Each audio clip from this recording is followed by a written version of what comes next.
The Curious Kitten and the Wise Old Cat. Once upon a time, in a quaint little village nestled between green hills, there lived a lively kitten named Milo.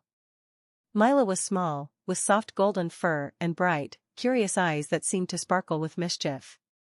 He loved to explore every nook and cranny of the village, poking his tiny nose into places he probably shouldn't.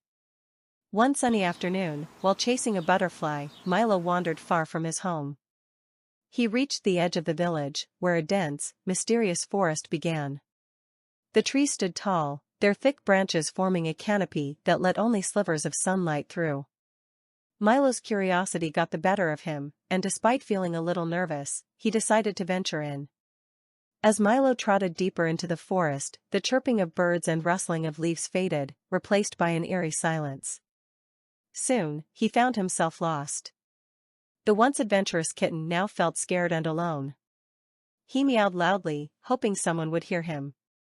To Milo's relief, a deep, soothing voice responded. From behind a tree emerged an old, gray cat with a wise demeanor. His name was Elder Whiskers, known in the village as the guardian of the forest. "What brings you so far from home, little one?" Elder Whiskers asked kindly. I was chasing a butterfly," Milo admitted, his ears drooping. "Now I'm lost and scared." Elder Whiskers chuckled softly. "The forest can be enchanting, but it's not a place for the unprepared. You must always think before you act, little one." Milo nodded, feeling a bit ashamed. "Can you help me find my way back?" "Of course," Elder Whiskers said. "But on one condition, you must promise to listen carefully and learn a lesson from this experience." "I promise," Milo exclaimed, eager to get home.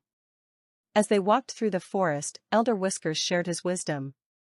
"Curiosity is a wonderful gift, Milo, but it must be balanced with caution. Venturing into the unknown is not wrong, but you must always be prepared and mindful of the risks." Milo listened intently, his fear gradually replaced by a newfound respect for the wise cat and his advice. Eventually, they reached the edge of the forest, where the familiar sights and sounds of the village greeted Milo. He turned to Elder Whiskers and said, "Thank you for helping me and teaching me an important lesson. I'll be more careful from now on." Elder Whiskers smiled. "Good. Remember, bravery is not about being reckless, it's about knowing when to take a step forward and when to step back." From that day on, Milo remained as curious as ever but tempered his curiosity with caution and thoughtfulness. And whenever he felt tempted to wander too far, he remembered the wise words of Elder Whiskers. Moral of the story: curiosity is valuable, but it must be guided by caution and responsibility.